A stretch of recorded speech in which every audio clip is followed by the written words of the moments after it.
Assalamualaikum warahmatullahi wabarakatuh. Perkenalkan, nama saya Dian Wulandari, nomor mahasiswa 180105023. Eh, saya di sini akan memaparkan sedikit materi terkait pain management untuk memenuhi salah satu tugas mata kuliah farmakoterapi 3. Oke, di sini saya akan menjelaskan sedikit terkait definisi, patofisiologi, gambaran klinis, diagnosis, dan farmakoterapi dari pain management. Oke, sekarang ke definisi dari pain management. Pain management atau rasa sakit merupakan pengelolaan yang tidak menyenangkan, subjektif, sensoris, dan emosional yang terikat dengan kerusakan jaringan aktual atau potensial, diambil dari Farmakoterapi Handbook edisi 7 halaman 614. Oke, selanjutnya ada gambaran klinisnya. Yang pertama ada gejala. Gejalanya adalah rasa sakit akut pada seseorang dapat digambarkan melalui ciri-ciri seperti shock, terus kening mengerut karena rasa sakit otomatis kan memiliki respon, jadi kening kita ikutan. Terus pada tanda-tandanya ada nyeri akut dapat menyebabkan hipertensi, takikardi, diabetes, midriasis, dan penggal, namun tanda-tanda ini tidak didiagnosis ya. Dan pada nyeri akut ada kondisi komorbid, terus biasanya tidak muncul dan keluar. Pengobatannya dapat diprediksi. Diambil dari Farmakoterapi Handbook edisi 7 halaman 165. Oke, di situ ada patofisiologi. Kita lanjut ke patofisiologi. Yang pertama ada nyeri nosiseptif atau nyeri akut, bisa disebut dengan nyeri akut, dapat berupa somatik atau timbul dari kulit, tulang, sendi, otot, ataupun jaringan ikat lainnya, atau visceral, timbul dari organ internal seperti sebagian dari usus besar, atau juga bisa dari pankreas. Oke, selanjutnya ada stimulasi ujung saraf bebas yang dikenal sebagai reseptor adalah langkah-langkah pertama yang memimpin untuk sensasi sakit. Reseptor ini biasanya ditemukan dalam somatik atau struktur visceral dan diaktifkan oleh mekanik ada thermal dan faktor kimia, pelepasan dari bradikinin, ada juga kaplas, ada prostaglandin, histamin, leukotrien, serotonin, dan zat padat. Zat P dapat meningkatkan atau mengaktifkan reseptor. Ada juga potensi aksi yang berlanjut dari lokasi rangsangan ke sumsum tulang belakang dan kemudian meningkatkan talamus yang berperan sebagai stasium relaksasi yang meneruskan impuls ke struktur pusat yang dimana proses terjadinya rasa sakit. Ada juga terkait dengan tubuh bisa memodulasi nyeri melalui beberapa proses-proses endogen.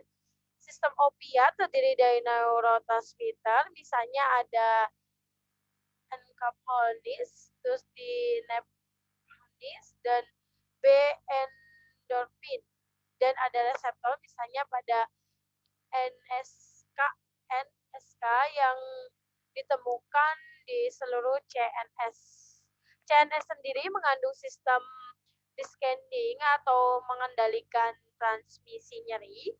Sistem ini berasal dari otak dan dapat menghambat nyeri simptomatik, transmisi di tanduk dorsal.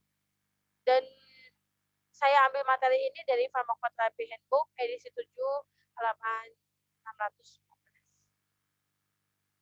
Oke, sekarang lanjut ke diagnosisnya. Di diagnosisnya rasa sakit Rasa sakit didiagnosis berdasarkan deskripsi dari pasien. Terus ada juga dari sejarah yang terlebih dahulu, misalkan ada pemeriksaan dari fisik yang dideskripsikan di awal penyakit, dapat dilihat dengan menilai karakteristik pusat, ada faktor poliaktif dan proaktif, ada kualitas, radiasi, ada tingkat keparahan, ada juga faktor temporal.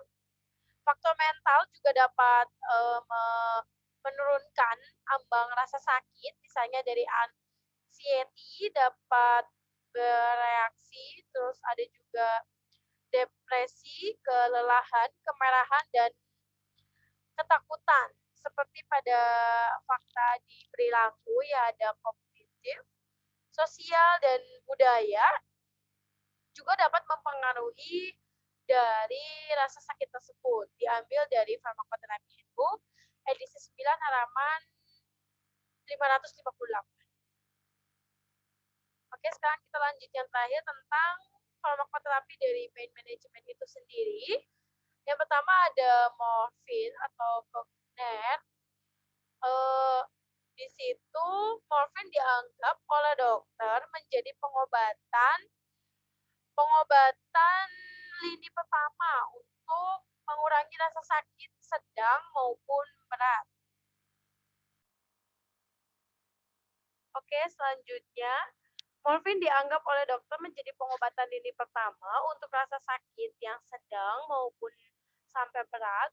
Terus ada juga mual dan muntah sering terjadi pada pasien amora, tori, dan dengan dosis awal, biasanya depresi pernapasan meningkat secara progresif karena pernapasan yang menjadi meningkat, terus juga mengalami dosis peningkatan, terus pasien juga diskusi paru yang mengakibatkan meningkatnya pernapasan. Ada juga kombinasi analgesik opioid dengan alkohol bisa mematikan. Terus morfin juga dapat menyebabkan sembelit, kejang, retensi urin, dan pruritus. Oke, lanjut ke mepridin kedua dan kongeris atau fenilpiperidin. Meperidin memiliki durasi yang lebih pendek daripada morfin.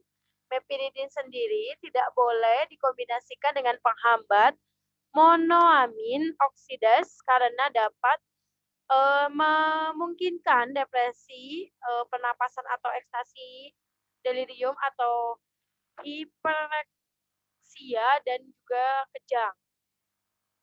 Terus ada juga fenitanil. Fenitanil adalah opioid sintesis yang secara struktural terkait dengan mepiridin.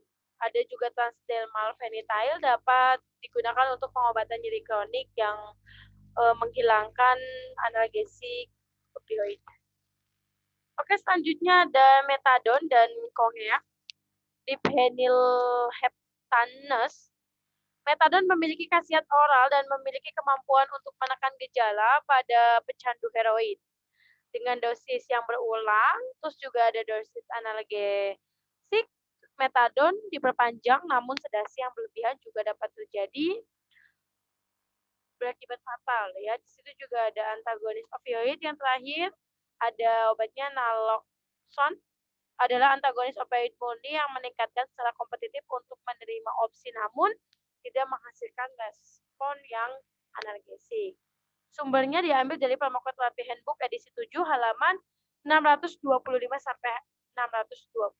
Oke, terima kasih. Sekian pemaparan materi terkait pain management untuk memenuhi salah satu tugas farmakoterapi 3.